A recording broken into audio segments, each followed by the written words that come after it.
Storm Team Weather Lab. Here's meteorologist Kristen Curry. Good morning and happy Tuesday. Now, a little bit of a tricky forecast ahead of us today. Let's go ahead and get started. I'm going to show you your local radar. Over the past couple of hours, you'll definitely notice that cloud cover moving in. Some light rain showers picking up in eastern New Mexico out by Roswell. But for us here in Lubbock, we are dry starting off your Tuesday. A live look from our Covenant Medical Center Skycam. You can see we're looking at a solid blanket of cloud cover out there. I wouldn't be surprised if we saw the fog just like we saw yesterday, and even some pockets of drizzle out there on your way into work this morning, but those clouds are going to stick around for the majority of your day.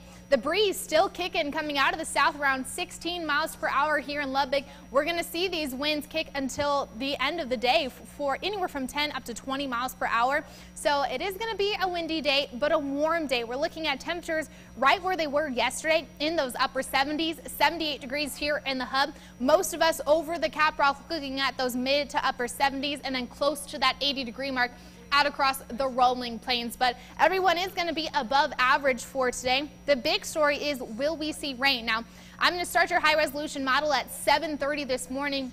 You can see we're looking at clouds this morning, noon, still seeing clouds, but a little bit of sunshine in there. I'm thinking we're going to see the same thing we saw yesterday of little breaks in that cloud cover to let the sun in. Then those overnight hours, this is the new model data coming in. 1 a.m. we're looking at those showers down to the south. You can see it is closing in on here in Lubbock County, so I wouldn't be surprised if we saw an overnight shower or storm. You can see as I go through into those early morning hours tomorrow, some more stronger storm activity down to the southeast and now picking up to the north, just to the northeast of Lubbock out near Floyd Data. Now, I am going to tell you, I know it's a lot, 6 a.m. for that science garbage, but we do have a capping inversion above us, which is going to act as a lid on top of our atmosphere. So it is going to be hard to get these storms going, but it's not out of the question. Models have been pretty consistent over the past couple of days in keeping these storms around. So I'm going to keep my eye on it through the day and overnight. You could see accumulation numbers by the end of the day tomorrow.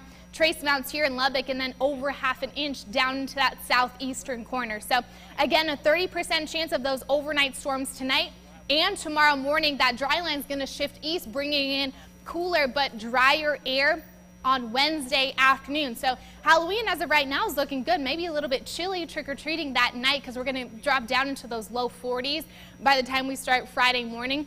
Game day looking good, and don't forget to set your clocks back an hour backwards Saturday night before you go to bed.